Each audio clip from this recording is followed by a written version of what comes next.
I'd like to move to our last speaker in the last 20 minutes. Joe will have the floor, Joe Carvalko, at his test 20, where we hope we'll see and hear from him a lot more than 20 minutes. But Joe, just to introduce you, from Yale University, the Tech and Ethics Working Research Group Chair in the Interdisciplinary Center for Bioethics there. So Joe, welcome. I'll share your PowerPoint if you like. Well, can I hold off on that? Sure, please go ahead. Until I let you know, right? Well, thank you again, Katina, for putting this together. I'm really fascinated by the speakers, and I've learned quite a bit in the last couple of hours. I guess I could start by saying that there's a lot that seems to escape our ken, our consciousness, that we seem to be oblivious to one fact, and that is, I believe anyway, that we have become a part of the technology. We are the switch. So that this very switch into Zoom today, it requires our presence. And without us, if we all kind of disappeared or turned it off, the technology wouldn't exist. So it exists but for the fact that it's running through us.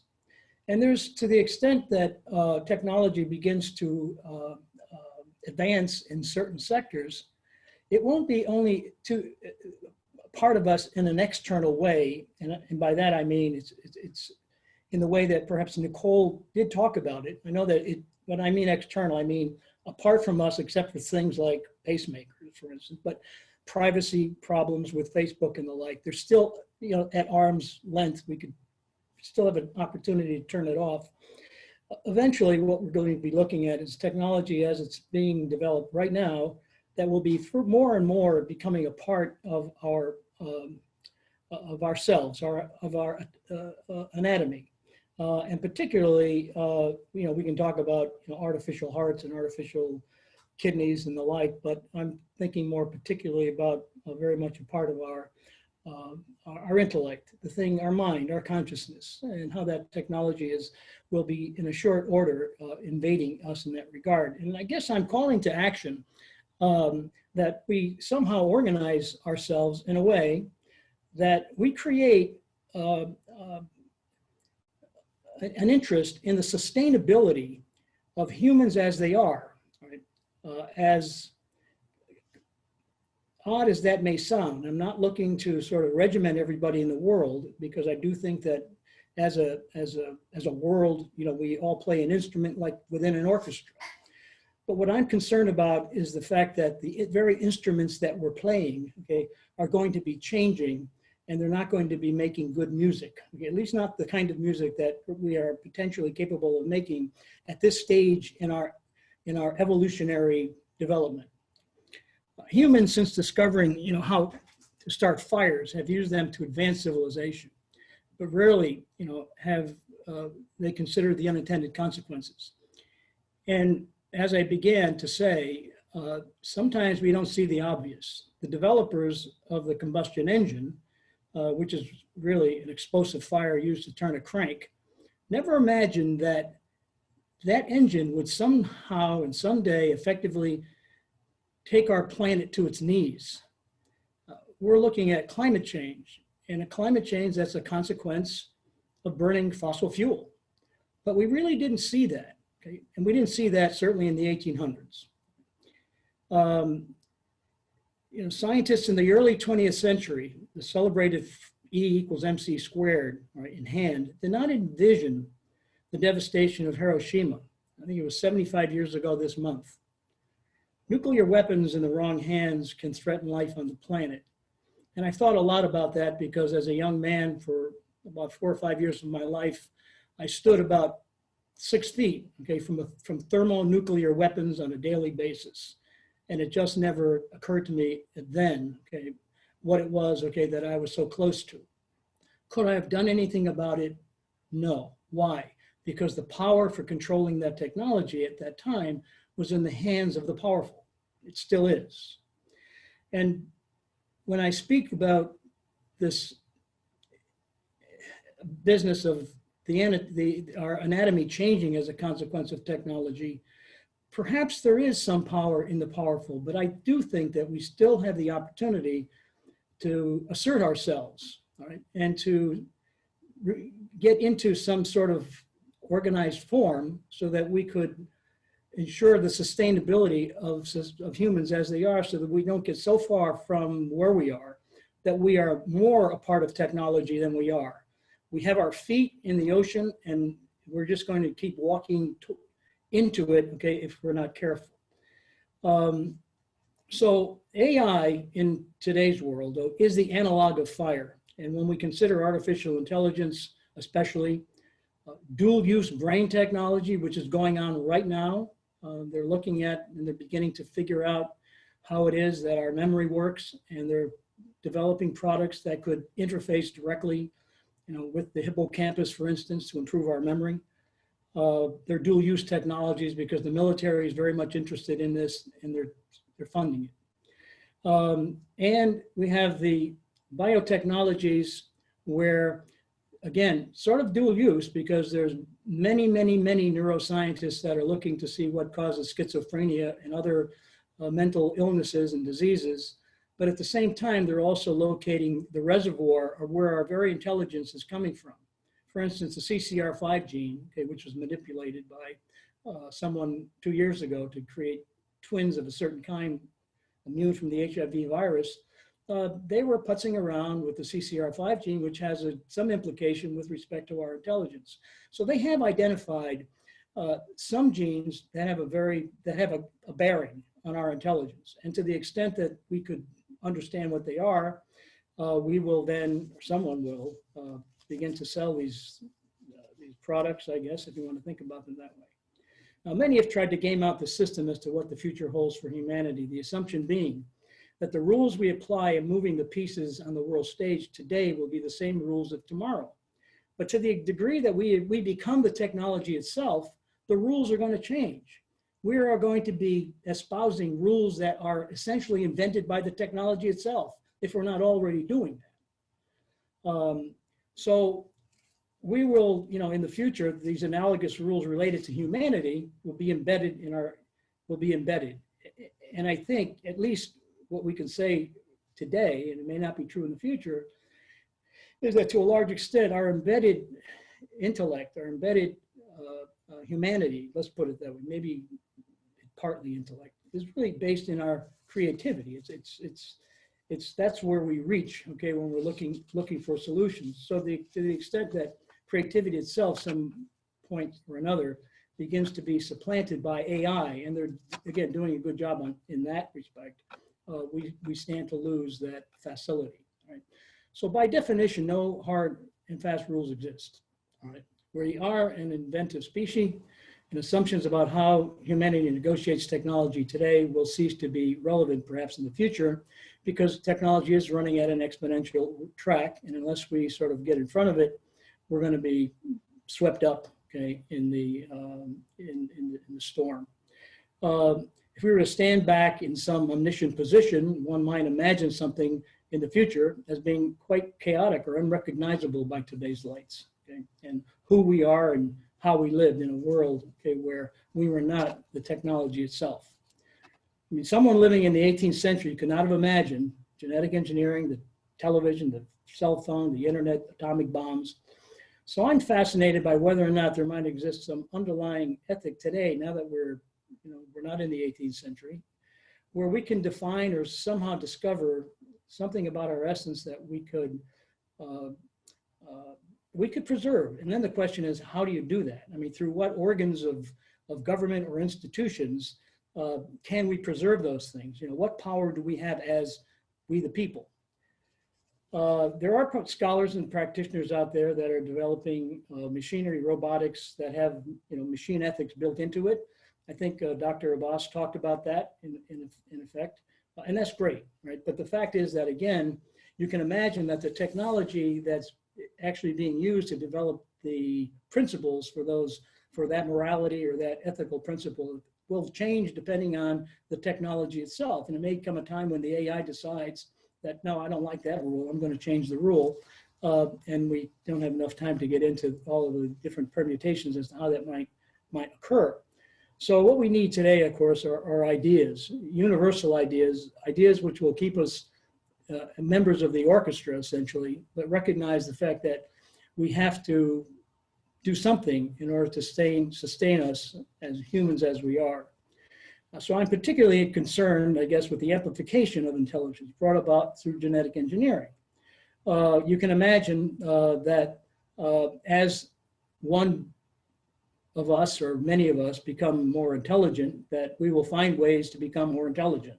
It's what they call positive feedback. And it's not just the genetic engineering that can do this. They're looking at embryo selection. Right? So they're looking at iterated embryo selection. And it's been a process that's, it seems like theoretically it will work. Okay, where they're looking at embryos, they're determining what their intelligence is through their genomes, and then they're basically growing them for 6 months and then having them basically seed the next generation, right? And they just keep working this thing to the point where the embryo that eventually comes out or is taken to birth may have an IQ of 130 or 160. I mean, they think there are limits, but 160 or 180 is a pretty significant advance over the meager 100, okay, that most of us enjoy, but seems to work. So there's other things as well, synthetic biological constructs. And this is the dual use sort of kind of technology. I mean, they're thinking about this type of stuff. And within the synthetic biology area or field, we have literally taken synthetic biological genomes, essentially, and we have constructed constructs of computers so that there are what they call analog to digital converters and digital to analog converters. There's input-output functions. There are ways of adding things, albeit this is very slow. It's not running at the gigahertz that your computer is, but nonetheless, the fact is that we have now begun to look at the interfaces that make it easy for us to absorb, for us to embed this kind of technology into ourselves, into our consciousness. So I refer especially to this augmentation, okay, as it relates to artificial intelligence of the human mind, because again, it seems to me that this is the thing that is right on the horizon, and we may be seeing in the next, who knows, 5, 10, 15, 20 years. But to me, that's not like the 100 years away, where we will be looking to see that we are, we've changed. We've become something that we aren't right now.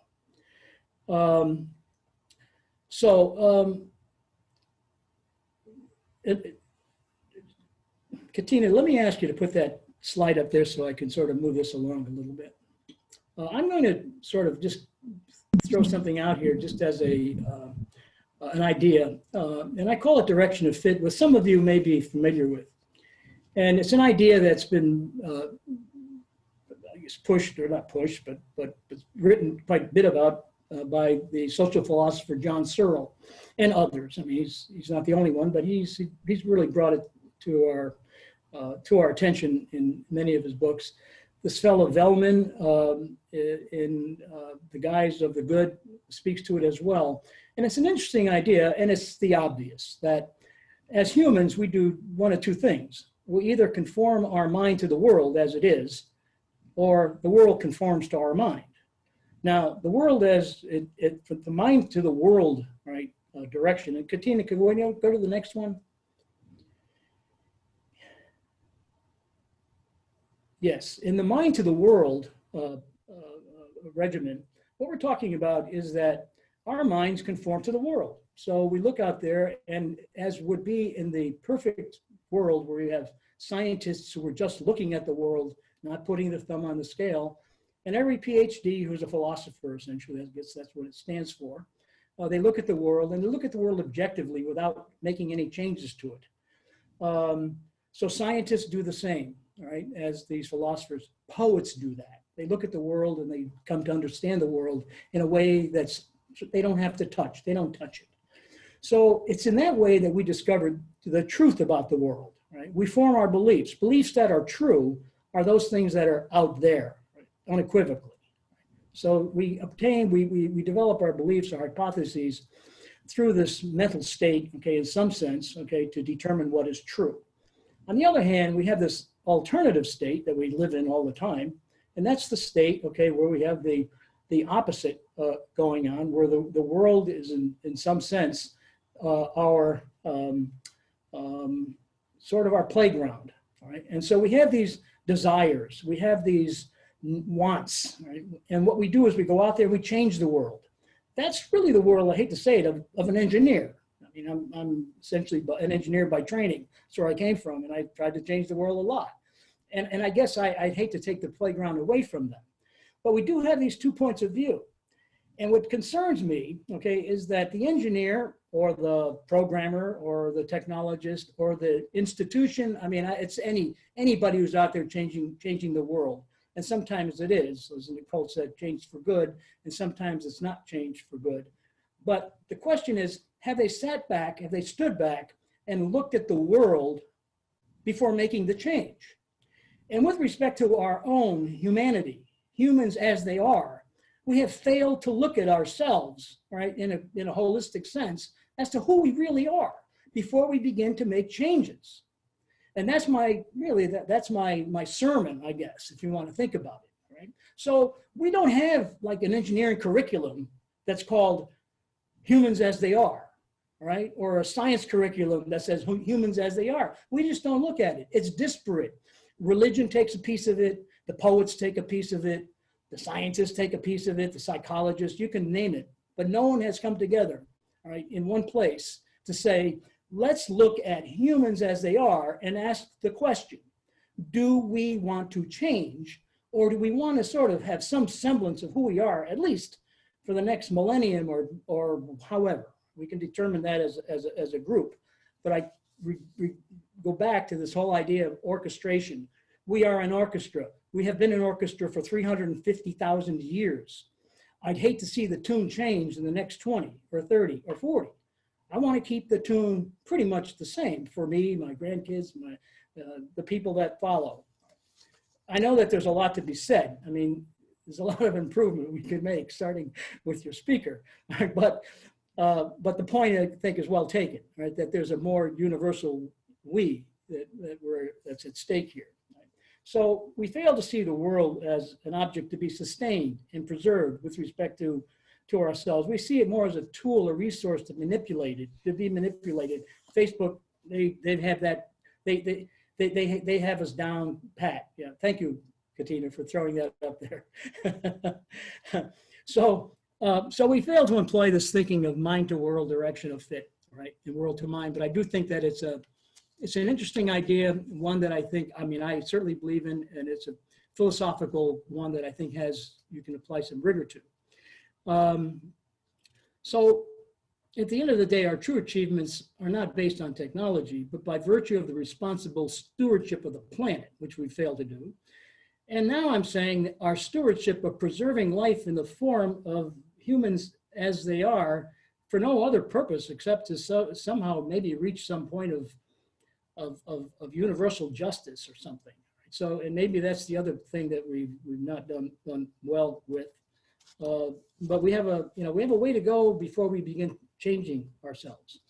So I'm saying that if through some common neglect, we irreversibly apply some harmful technology to ourselves, we will destroy any semblance of a moral legacy for the future of humanity. Those in the positions of power, whether the power comes from educational institutions, the pen, the pulpit, the purse, politics, we need to organize the future welfare of the planet and humanity as we know it. Otherwise, we risk, frankly, an existential threat, not like the sort that an atomic bomb, okay, could create where it just kills everybody, but that we will be irrevocably altered, all right? So except in rare instances, for example, nuclear and biological weapons, governments and international conventions, they deal pretty effectively, okay, with, we know, global warming, war, and harmful and deadly ideologies, right, which eventually leads to starvation and mass immigration. How am I doing on time, Katina? Let's see. We've got about a minute. Okay. Yes, got the last word, my friend. But I'm very close because I just mated. I'll just wrap up. All right. Yes. And the wrap up is this. You know, there's an old parable about this fella who basically thinks that he's going to trick this old fella, and you've probably heard it 100 times, but it goes something like this. A student tried to trick his wise master, right, and planned to conceal a bird in his hand, and he planned to ask the old man to guess what he was holding. And if he guessed a bird, the boy would ask whether it was dead or alive. And if the old man guessed the bird was dead, the boy would let the bird fly away. But if the wise man guessed the bird was alive, the boy would crush its life and open its hand to reveal the dead bird. The boy finally asked, "Is the bird alive or dead?" And the old man replied, "My son, the answer to that question is in your hands." Thank you, Katina. Well, I'm in tears with that last anecdote, story, metaphor. My God, that's just completely moved my spirit, Joe Carvalko. I think you've positioned everything so beautifully. There's no words for me to add there. You've summated everyone's talks today, and you've left us with what we're going to do in 2 weeks' time when we come back, Joe. Thank you from the depths of my heart. And to all of you who have stayed behind, Barnaby Wasson, Bob Cook-Deegan, Eusebio Skonavacha, Sophie Goodman, Toby Shorroff, and Wes Ola. I know some people had to go on to work activities, but thank you, and come back in 2 weeks. Also join Joe's Yale Bioethics group, of where there are 400 people in that network. Send me an email, and I can do that. Joe, can I share your email on the chat? Yeah, Or, yeah. It just joseph.carvalko@yale.edu. Okay, so joseph.carvalko Yes. at yale.edu. And thank you, Barnaby, for the feedback, and for everyone. May you have a lovely day. I know it set me in the right trajectory. Thank you to our speakers and presenters. Thank you. See you, everyone. Great. Great being with you.